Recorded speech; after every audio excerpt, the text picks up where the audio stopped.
Okay, what's up, everybody? Good morning. Welcome to a Monday edition of Morning Scone presented by Brock, the Baton Rouge Orthopedic Clinic. Need an orthopedist? You go to Brock, of course.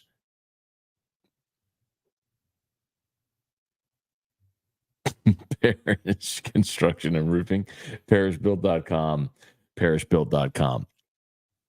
Need a roof? Give us a shout. And of course, Restored Motions and restoredmotions.com. Shout out Crystal Poche, bringing people out of pain one day at a time. All right. Hope you had an awesome weekend. The kind of a newsy time here we're going to get to. So if you would smash that like button, subscribe to the channel, Facebook, like the Matt Moscona page, share the post. Couple things we'll get to. Another day, another LSU Tiger has entered the portal. This time it's Nick Bronzini. Bronzini is a left-handed pitcher out of California. He redshirted in 2023, and then this year only had, let's see, 6 outings on the season. Let me get his stats. I have it right here. Yes, 6 appearances, 4 2/3 innings pitched. He threw against Stony Brook, Rice, Xavier, North Dakota State. His only outing in conference play was in the 15-5 loss to Mississippi State, where he threw 2 innings, and then he threw against Grambling as well. So, a lefty out of California who in 2 years threw a total of 4 2/3 innings. And so an opportunity to, probably to get back closer to home and get somewhere where he's going to be able to get on the bump. He was the number 19 overall left-handed pitcher in the country when he signed with LSU. So he was a really good prospect coming out of California. And when you have a guy that's, top 20 lefty in the country, you go to California and get a guy like that. Of course, we know Jay has a lot of inroads into California from his time at the University of San Diego and at Arizona. So he is going to recruit the West Coast, and he has a lot of those relationships built. It warrants bringing a really good player from the West to do it, i.e. Stephen Milam. So this is one that just didn't work out. So Bronzini becomes the 7th LSU player now to enter the portal, and this coming a day after Cam Johnson entered. So now Aiden Moffitt, Micah Bucknam, Cam Johnson, Nick Bronzini, that's 4 pitchers in the portal. And keeping in mind also that Holman Hurd are going to be gone. That's 6 in the portal, or not in the portal, 6 gone right there. Then Christian Little, Will Helmers, that's 7, 8. Ackenhausen 9. I mean, you just start to look at the sheer numbers of pitchers you're losing. There has to be a pretty concerned effort there by Jay Johnson to make sure he's fortifying his staff and adding arms.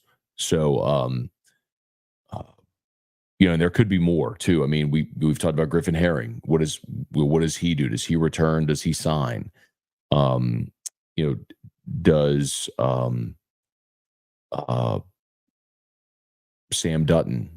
That's a guy who could certainly come back and keep playing the role he's playing, or does he try to go, somewhere else what's going to give an opportunity to pitch more, to get more innings, possibly. So I don't know. I don't know the answer to that. We'll wait and see how that goes. But I have a feeling we're not done seeing players enter the portal. For those that have asked about the portal deadline, remember, it's a 30-day window. So it opened up on June the 3rd. It closes July the 2nd. So I believe it's a Tuesday. July the 2nd is the last day to enter the portal. So the flip side of it is LSU got really good news on the basketball front. So Joe Tipton from On3 reports that Illinois transfer Coleman Hawkins is going to visit LSU. He's the number 1 player in the portal for this cycle. He averaged 12 and 6 last year. He's a forward from Illinois. I wish our audio was playing because I want to play this for you. I just don't know that y'all are going to be able to hear it, but I can give this a go and see. I'm going to try this. All right, y'all, bear with me. I'm going to try this through Bluetooth. It's not a song. It's going to be a sound bite. I'm hoping this works. So y'all are going to have to tell me if y'all can hear it or not. So I thought this was awesome. So this is Coleman Hawkins. So Coleman Hawkins, again, from Illinois, went to the NBA draft combine, worked out, decided to come back to school for another year, but he's leaving Illinois and is going to play his final season. Never play in the Big Ten again. He's going to play his final season somewhere else. Now, he had a visit scheduled to Louisville, which he canceled. He's going to make a visit to LSU. He's making a visit to Kansas State as well. But listen, tell me, I hope y'all can hear this. Y'all have to just tell me if you can hear it or not, if the audio is good. But again, this is Coleman Hawkins, Illinois transfer, is going to visit LSU. Give a list. This was last week at the draft combine. I would never play in the Big Ten again. I wouldn't play in the Big East. I would go somewhere with a football team where I can enjoy a football game.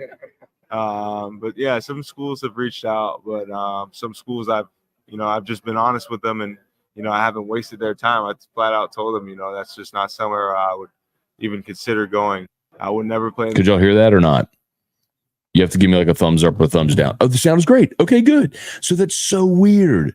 Why is that audio good, but music is not?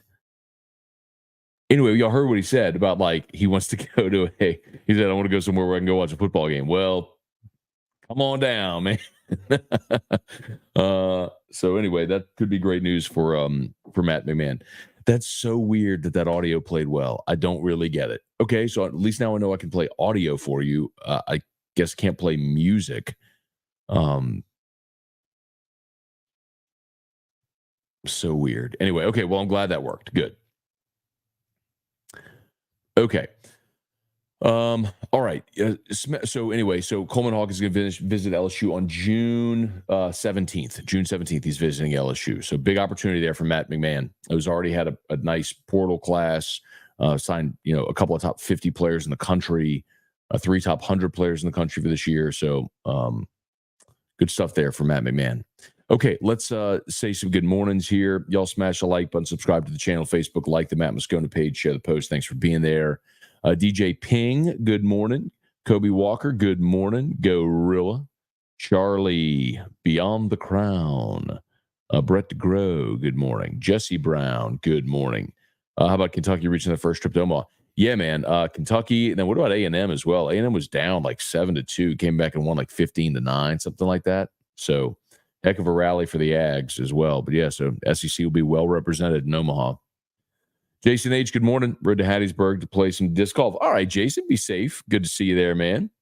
Bubba Smith, Thomas Lamont, all ACC SEC World Series should be fun. There's ever been an entire side of the bracket from one conference. Good question, Thomas. I don't know. Probably. I mean, especially just given the nature of how dominant the SEC has been. I would imagine so. And, you might be able to go back to like some of the earlier College World Series where the Pac-12 or Pac-8, Pac-10 was pretty dominant. And, you might find like, well, maybe not. I don't know. Maybe not. I'm trying to, because Arizona State had their run, obviously. USC had their day. Maybe not. Maybe not. Eli, morning, Matt, longtime listener. Keep up the good work. Thank you, Eli. Have a great day, man. Have a great week. Bart, what's going on from Washington State? Okay, man. One of the few places in the country I have not seen, I've not been to, is Washington State. I've been everywhere except, I haven't been to Hawaii or Alaska, but of the contiguous 48. I haven't been like to the Pacific Northwest and the Great Northeast. So Maine, Vermont, New Hampshire. And then Washington State, Oregon, Montana, Idaho. I think that's it. I've been everywhere. I've been to the Dakotas. I've been to Minnesota, Wisconsin, New Jersey, Delaware.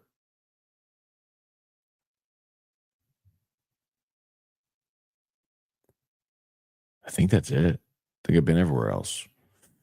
I need to make a trip up to. I need to go to Seattle and maybe pay homage to my my grunge brethren.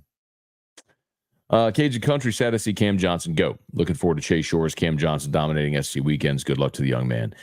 I agree. That's one where I've seen some clapback from LSU fans like, he don't want to compete, he can't throw strikes. But that's true. That's all true. He can't throw strikes. That was his bugaboo this year. But he's a lefty who throws 100. And those are so rare. He's the highest rated signee ever to show up on campus. And what you can teach somebody command. You can't teach somebody to throw 100 from the left side. So, yeah, that's a big deal losing that guy. And especially if he lands somewhere in the SEC. and everybody in the SEC has reached out to him. A&M, Tennessee, Texas. I hope he goes to Florida State. That was the first school I heard weeks ago. Was probably about 2 weeks ago. I heard Cam Johnson was probably going to go in the portal, and Florida State would be in play. But he's going to get a bunch of NIL somewhere and go get an opportunity to pitch. So we'll see. James, what's going on? Gary, good morning. Good morning, Uncle Scott. Wendell, I love that Uncle Scone has stuck. Rex, good morning. For those that don't know, Uncle Scone, the genesis of Uncle Scone was I was doing Morning Scone in New York City, the morning of the Heisman ceremony, and when during the award show, the college football award show, Bo Nix won the Maxwell, I think, and so there was this melt, like, oh no, is Jameis going to lose the Heisman? I'm like, no, okay, just I'm sitting on Uncle Scone's lap. Let's have a little chat. And I kind of calmed everybody down about it. But Uncle Scone has stuck. I like it. David Tolson, there were a lot of factors that led to the Mavericks' defeat last night, going 16-24 at the free throw line doesn't help. I hate to mention this, David. I did not watch a minute of that finals game last night. This finals, I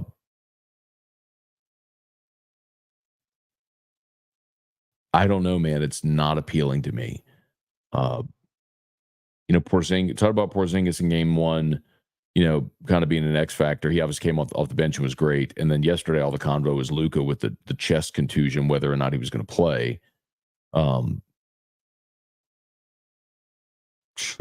don't know, man. The Yankees were on Sunday Night Baseball last night. Swam in the pool with Drew a little bit, caught up on a bunch of work. Kind of embarrassed to say, did not even turn on the finals game last night. Tiger Diver, morning Scone. When are we going to get some good news from the portal this week? That's what I was told all along, was like the early this week is when you'll start to see some of that. But keep in mind, like, Tiger Diver, keep in mind, a lot of teams that are going to be active in the portal that would be desirable landing spots are still playing. So, I mean, Tennessee, Florida State, Texas A&M, like a lot of schools that have big budgets and are going to be active in the portal, they're still playing. So they're not out heavily recruiting. So a lot of guys in the portal are going to wait to hear from those schools or take visits or whatever they can. So this is the time with the portal window open, the guys enter the portal. You will probably start to see a lot of those commitments. Remember, they just got to be enrolled in school for the fall semester. So July is really the time. Like,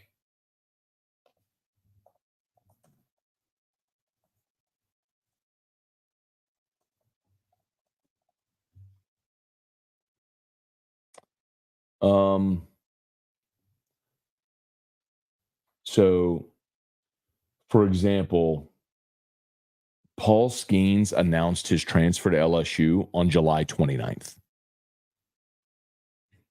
July 29th. So just be patient.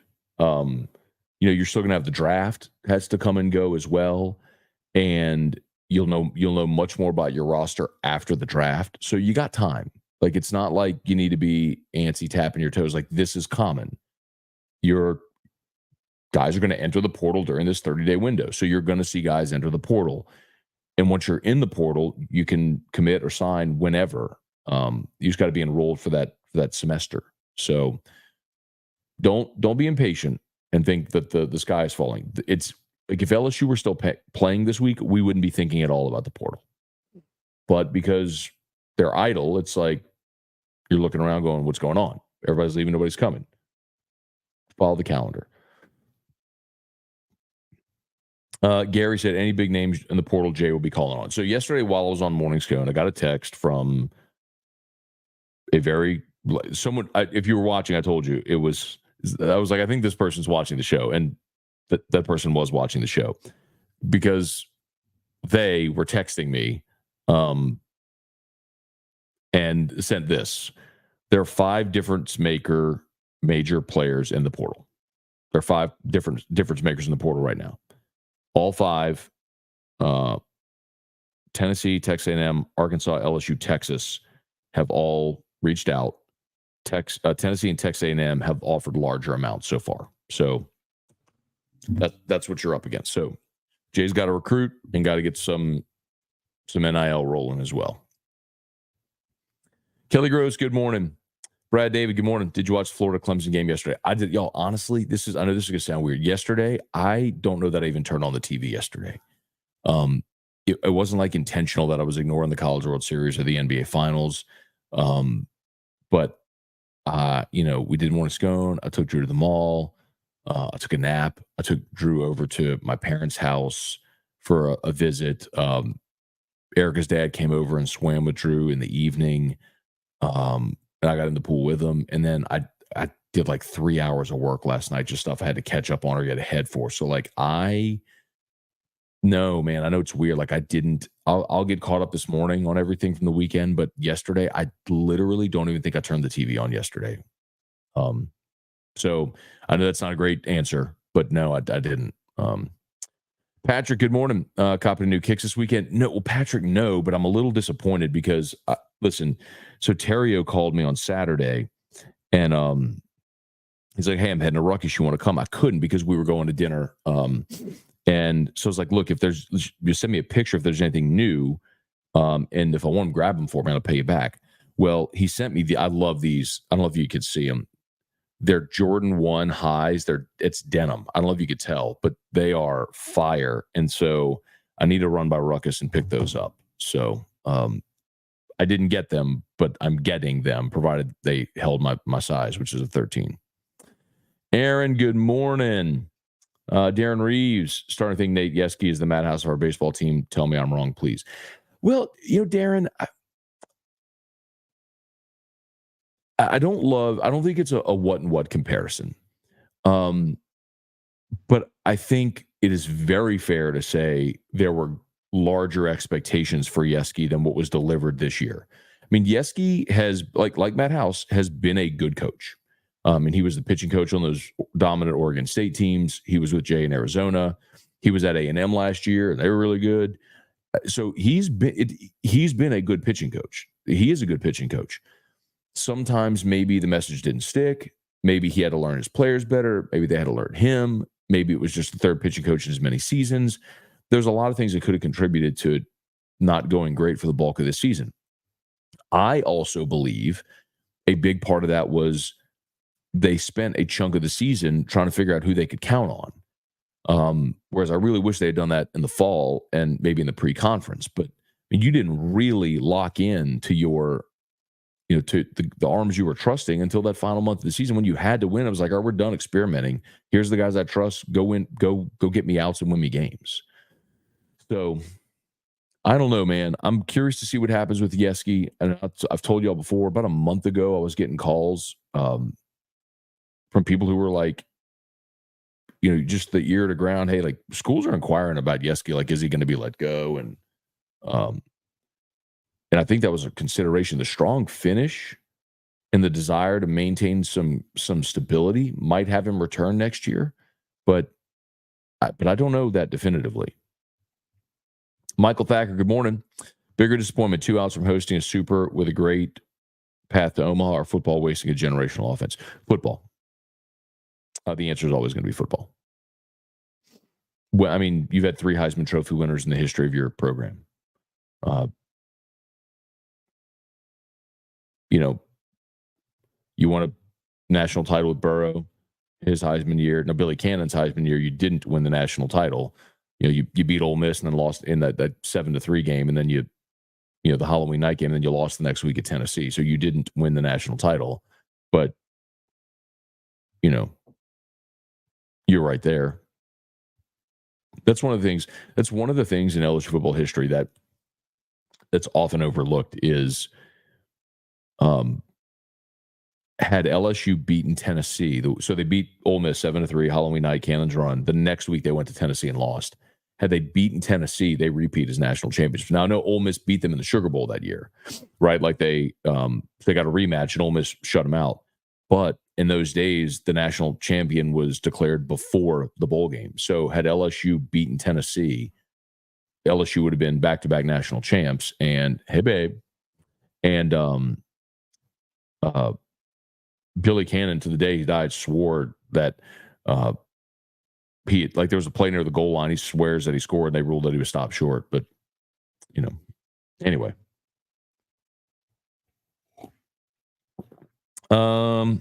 Ethan, good morning, Matt. We hear about LSU baseball have more NIL invested than any team. You said yesterday A&M and Tennessee are offering more. Do boosters not want to invest in the portal?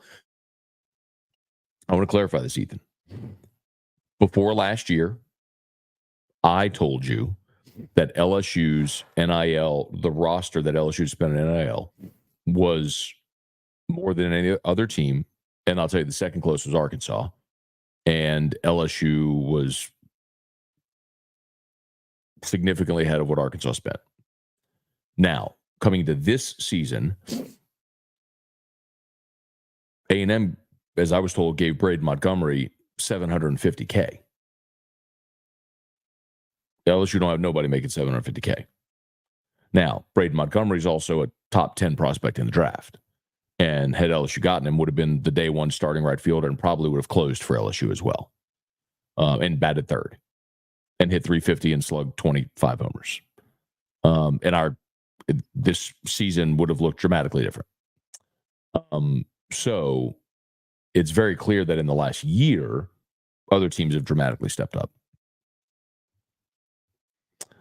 So I don't know. I'll ask around, what LSU is looking to spend this coming year. But I think there's also a big difference when you're A&M and you're Tennessee and you've never won that title, as opposed to LSU, which now won 7. You get maybe a little satiated, a little satisfied, where they're trying to get there, to get to the top. Okay, babe. Have a good day.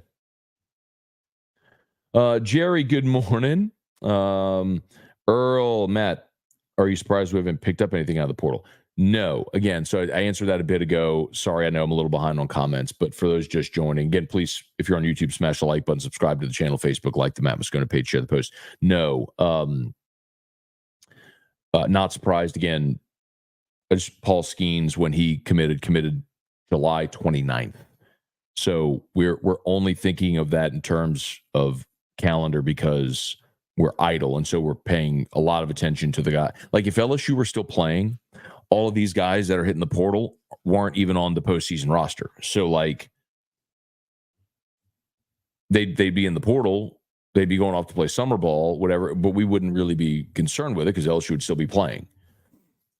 It's very different when you're idle and you're seeing players go into the portal. But think about it, like if the best players, I just read off the list of teams that are pursuing these top 5 players. Well, Tennessee, A&M, Florida State, they're all still playing. So I don't think these guys are going to make decisions until they have a chance to go visit these schools and their coaches, and some of them are still playing. So Brent, good morning. Hey, Dad, good morning. Matt Plavadal, good morning. Brian Wynn, Merrick Mathern, Gators are scary good right now. Hey, man, there's something to be said. And in the regional round, when Florida played Nebraska, Musso, Mincy, Jimmy all had Nebraska. I was the only one that picked Florida. And this makes sense. It's not like I knew a ton about Nebraska. It's just that I know Florida played the number 1 strength of schedule in America this year. I know Kevin O'Sullivan has coached a ton in the postseason, has gotten teams to the College World Series. And when you got guys like Jack Haglione, I mean, like, Nebraska ain't got nobody like that on their roster. I don't know Nebraska's roster. I know they ain't got nobody like that. So, anyway, no, I'm not surprised that Florida's making the run they are. I'm not. Look at LSU. LSU was 13-17 in the conference. They were a blown save away from being back in Omaha, because you would have trounced West Virginia at the box this weekend. Dale, good morning. Tim, good morning. Matt, good morning. Earl, Matt, you think Herring comes back? Shores for sure. Shores is probably your Friday night guy. He's coming off of Tommy John. He's going to be your front of the rotation guy, and he'll be a high draft pick and all that sort of stuff. Yes, Shores will be back. Herring, again, I think we talked about this yesterday. So this was the text I got yesterday about Harry. So relievers don't get more than 500K. Starters get more. Any starter can become a reliever. Not all relievers can start. Griffin probably comes back to start. See, my thought was that somebody would offer him 500K and he would sign, and maybe he would, but there's something to, like, again, I'll tell you this much. That person who texted me is an MLB scout, a scout for a big league club, who, and the way that the draft works, because there are so many prospects all over the country, is teams have scouts assigned to regions, right? And so when the draft time has come, like, they're all the scouts get together, like on a call with the front office, and they're giving their reports to the players. They make the decision who's they're going to draft and how much they're going to offer a player, and so on and so forth. So my point is, when we're talking about dollars, so like that person would 100% know. So if a reliever is going to max out at 500K, you're telling me the max Griffin Herring can get is 500K. Well, if you're Herring, do you come back for your junior year, give it a go to be a starter, and then potentially, maximize that number and give it another go at LSU? That's kind of what he's saying. Brad, why did you go to North Dakota? Mount Rushmore. So this summer of 2002, I was selling books door to door in Minnesota, and Minnesota borders the Dakotas, and we went to South Dakota because South Dakota was like right on the border of where I was, and there was a water park there. So one of the weekends when we had the weekend off, we went over to the water park and spent a day there. And throughout the course of the year, the summer, like, everybody like played hooky for a day at some point and just drove whatever it was 6 hours or whatever to go see Mount Rushmore. Brian DeLon, morning, Matt. Ran into Kate Anderson at a ballpark in Madisonville yesterday. Great kid. Expecting a few more transfer portals and expecting a couple. Yeah. Rocky, good morning. Bart, son lives in Seattle. Okay, good deal, man. Y'all enjoy the time. Omaha may be the SEC Invitational. Rick, good morning. Have you heard, how did the recruiting visits go this weekend? I did see a report from On3 about the Corey and Moore, the 5-star receiver, that they wowed him. But you know what, Rick? Honestly, man, I don't know that I've ever, in all my years of doing this, I don't know that I've ever read a report of a kid going on an official visit and just hating it. I mean, when you go on an official visit, a school with a lot of resources is putting their best foot forward. They fly you in, they put you and your family up, you go have great meals, they roll out the red carpet, they got your name and lights, and they're showing you film and cut-ups of your highlights and how they're going to use you. You're meeting with all the coaches. I mean, they're letting you put on a uniform, you're holding the trophies. It's just, I don't know that anybody's ever had a bad time on a recruiting visit. So, anyway, Brett, what's the story behind Barbie Girl for Musso? I get asked that all the time. When we started doing the drop, so in the hour intro, everybody has a drop as they're introduced. So Brian Haldane was the producer. We started that, and his drop was, and the brain got a poop. So whenever Musso came back onto the show, we were live on air, and I was like, Moose, we got to pick your drop. He goes, I don't care. I went, fine. And I'm thinking in my head, the most embarrassing thing I could possibly think of, Barbie Girl by Aqua. It was literally just the first thing that popped into my head. He was like, oh, no. I was like, nope, you didn't care. That's it. Do it. And he pushed back against it, and I explained to him, and he gets it now, totally gets it now. But it's like, if you could take something that is inherently mundane and forgettable, like a rejoin, a drop, an open, anything like that, and make it something where years later people are still asking, what's the deal with that? You've made something memorable. You've accomplished something pretty impressive. Because if you think about it, I do 15 hours of radio a week. Most everything of what I say is forgotten in one ear and out the next. Over the course of a show, maybe there's a nugget people might hang on to, like the Bama is burning stuff. People will, that'll resonate. People will remember that. Barbie Girl, like, it's just, there's so much content produced, so much is just forgotten. It's a quick shelf life. It's a short burn. So you have something that resonates, then you latch onto it. So he gets it now completely. So he's all in on the thing. I mean, we did the Matchler thing. Let's see. It was pretty disturbing watching Oregon melt down. Walked in like 4 with the bases loaded, gave up a GS. Ryan, hate the other SEC schools. It's hard not to root for Nick Mingione. Seems like a great coach. He's doing more with less for certain. Thomas, Oregon pitching, surrendered 9 runs and 2 hits. That was hard to watch. Hunter, morning, Matt. Surprised Florida made it to Omaha. I'm not. Played the number 1 strength of schedule in the country, and they have really talented players. Is it any different than LSU this year? both 13, 17. Matt, what do you think about Jake Brown possibly pitching next season? I'm going to be really interested to see if they let him go. Because I think Jake's going to be your starting center fielder and is going to bat in the top 30 of your lineup. Now, do you let him go the route of Jack Kaggs? Brian Johnson years ago at Florida was a two-way guy. We see it at the college level. We see two-way guys. We just haven't seen it at LSU. I mean, Paul Skeens could have hit the middle of LSU's lineup and blasted 20 homers, but it became very abundantly clear what his path was going to be, and so he didn't. But man, that's a mid-90s lefty. Those don't grow on trees, and there's tremendous value there. You better have a backup option in center field. Brian Wynn, Matt, you have a pool? Great place for a hat party. How do you not know I have a pool, Brian? Like everybody who watched any of the post-game shows after Omaha last year saw me jump fully clothed into my pool twice. I did the shows from out back by the pool. Yes, I have a pool. But no, we are not having a hat party at my house. I love you all, but I'm not inviting the lot of morning, so like all of morning Scone to my house for a hat party. Erica would lose her mind. Trivia, good morning. Rocky, losing Cam would sting a lot more had he been unhittable. Instead, he was unpitchable. I do understand your point. Except, Rocky, he was great in the fall. Like, you and I didn't see it during games in the spring, but he showed it in the fall. And again, like, you can't teach someone to throw 98 from the left side. You can work on command.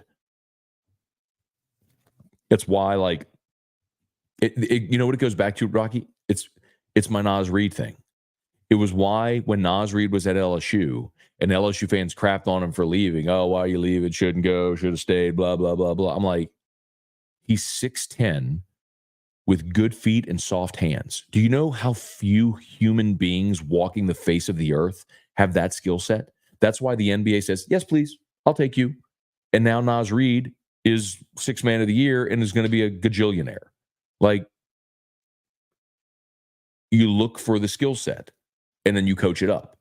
You can't teach someone the skill set. Like, you have this raw natural ability or you don't. And Cam Johnson is a 17-year-old just throwing 98 from the left side.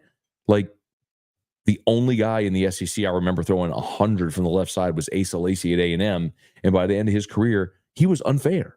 It was unfair having him in college. So if you're going to like watch the highest rated signee that's ever come to your program leave after 1 year, a guy throwing 100 from the left side, and be like, like, you're just up in your feels. I'm not saying you specifically, Rocky. I'm saying LSU fans. You're up in your feels. You need to get over that, because that's a big deal losing that kid. Because over the next 2 years, he's going to go somewhere and he's going to keep spinning 98 from the left side, and he's going to develop his command, figure it out. And you're going to go, dang, man, that guy was here. My only hope is he lands somewhere like Florida State or somewhere outside of the SEC. Because what I don't want is that kid going to be the Friday night guy at Tennessee or A&M and beating you the next 2 years. Jerry, you need to get to Louisville for the Bourbon Trail. Well aware, Jerry. It's definitely on my short list of to-dos. I'm bummed I missed it in 21. When LSU played football at Kentucky in 21, a lot of people went up and made that trip. And I thought about doing it, but anyway. Whiskey and wine and all the stuff surrounded, wasn't able to get up there. So why isn't LSU tops in NIL in baseball? Because other schools with more money have decided to commit to trying to win in baseball. Club Ruckus, what's going on? Trivia, we saw you rock. Brian, good morning from Battle Creek, Michigan. Brett DeGraw. Rex, well, since you didn't see it, Oregon was up 8-6, walked in 4 straight with the bases loaded, then the slam. Woo! Let's see. Jeff, good morning, my dude. Brian, Matt, do you think the Major League Draft hurts high school players? Are Or you rather see them go to college and develop?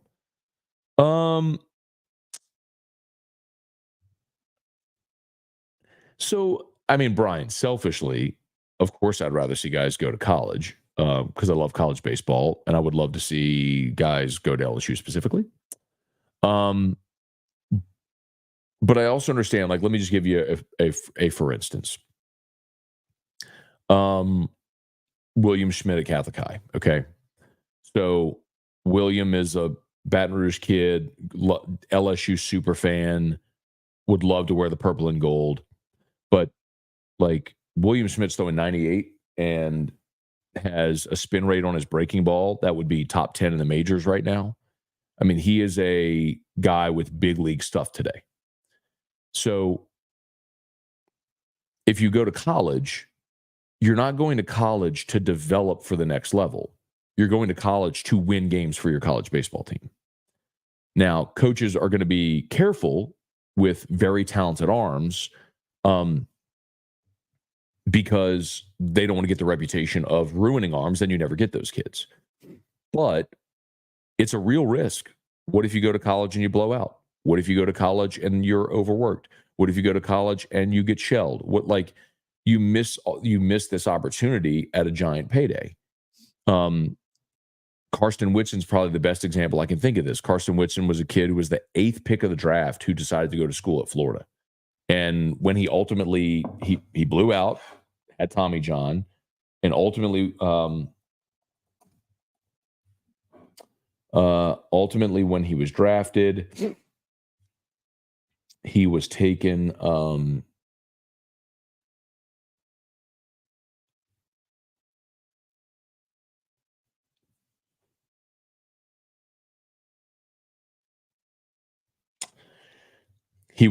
in the so he didn't have Tommy John. He had a shoulder injury, which is a career ender basically. But he was taken in the 37th round. And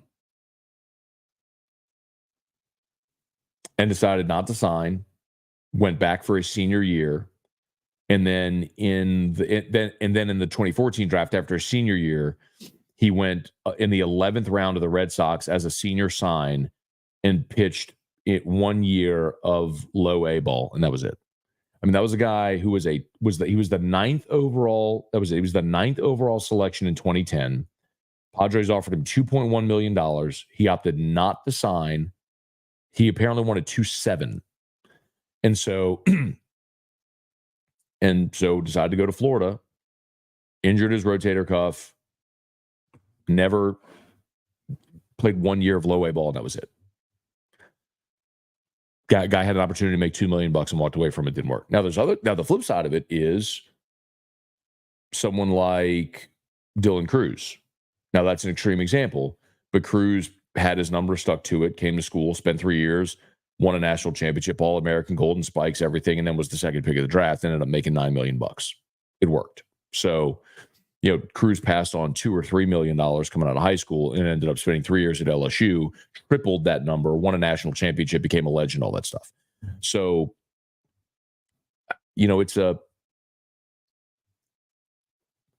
I don't think it's binary, man. I don't think it's black or white. I think every situation is different. And so for some kids, the better option is go to school. For some kids, the better option is sign and get your money. But it's everybody's individual decision to make.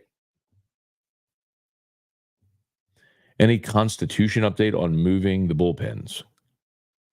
They're doing it this offseason. I don't know what a Constitution update means, but yes, they're moving the bullpens this offseason, yes. Bailey C., a little chicken Decorian Moore visited. Chicken? Tom Grant, good morning. Any chance Connor Griffin makes it to campus? Michael Cook, Abner Neal, Brett Gidry. Todd Peterson was a two-way. Cajun Country. Got to tell some stories about selling books up north. Sounds interesting. I used to deliver phone books door to door. Yeah, man. The Southwestern Company. You probably heard the stories about the old, traveling dictionary salesman. That was the Northwestern Company. So it actually the company started during the Civil War as they would go door to door and hand out Bibles, and then it evolved into selling dictionaries door to door, then educational handbooks, and it's the oldest college internship in the country. And so they go to college campuses and recruit. You know how wild this is? Like you sign up, it's 100% commission based, so you're not guaranteed to make any money. When you leave, you don't have any lodging or place to stay. And it's just, hey, look, we're going to go drop down your territory. The first day you're going to spend knocking door to door trying to find a place to stay, see if someone will work. Because you're working, you're not like hanging out anywhere. It's just like you just need a room to lay your head. You work Monday to Saturday. Sunday, the whole team meets in a central location for for the Sunday meeting. And you do that for whatever it was, 8 weeks, 10 weeks. And then you go back to Nashville to reacclimate yourself to society, get your check for all your remittance money for the end of the year, and you go home. That was that summer. And man, tell you what, you go do a job like that, and my territory was in southern Minnesota, like you'll see all forms of life. When you spend, 10, 12 hours a day knocking on doors, you will see all forms of life. The good and the bad. It was wild. I still remember the first person that bought books from me. Literally the first door I knocked on. Well, let me rephrase. It was the second door I knocked on. The first door, nobody was home, or they didn't answer. The second door I knocked on, the lady bought from me. Her name was Deb Spence in Winnebago, Minnesota. $500. You know how cool it is, like to knock on a stranger's door, and in a matter of about 15 minutes or so, leave with a check for $500 and a promise that, hey, in 2 months, I'm going to come back and bring you your books. That's a pretty cool feeling. But shout out to Deb Spence. I don't know what she's doing. That was 22 years ago. Still remember her name. Deb Spence. Little blue house at First Street on the left in Winnebago, Minnesota. Shout out Deb Spence. I don't know if she's around. Cindy Giat, Tim C. Matt, do you think Newt will be back? I haven't heard that Newt's leaving. He just hasn't been able to get healthy. So I don't know why he would leave. It's not that he hasn't pitched for competitive reasons. It's been health. So if he's healthy, sure. Any info on why Cam left? Yeah. NIL and an opportunity to pitch. Mark, they have all you can drink old fashioned festival in Kentucky. I tagged you on TikTok. Very cool. Very cool. I mean, I love old fashions. It's hard to drink too many of them, though, because of all the sugar. Like, that's where you get in trouble with the sugar, man.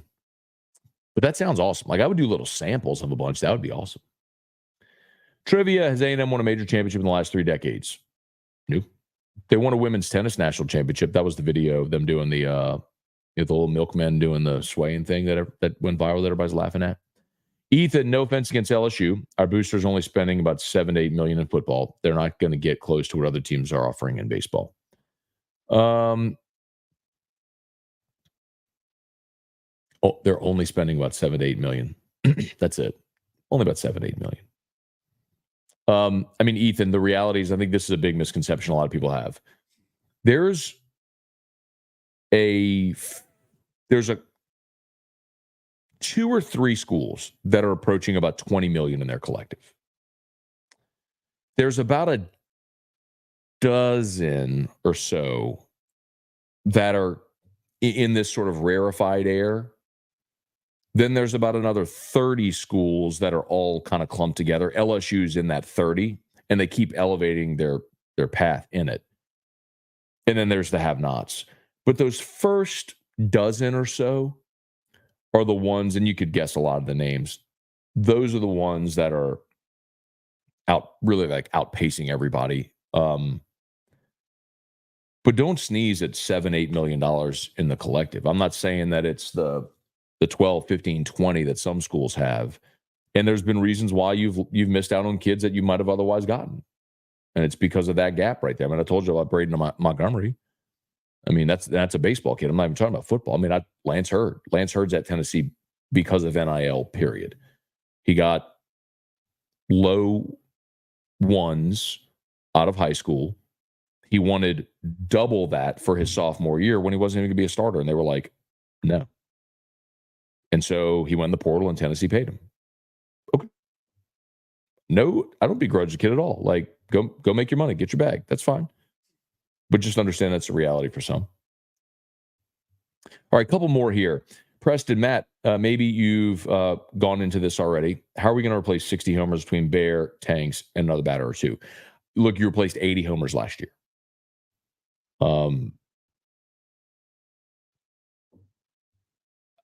You're going to get offense out of the portal. You're going to sign very likely a third baseman. You're hot after the shortstop from Louisville. I think Jay's going to get a catcher in the portal as well. If Blaze Priester shows up on campus, he could be a 20-homer guy. And then you've got Jake Brown, who I think is easily a 15 to 20-homer guy next year if he gets 200 at-bats.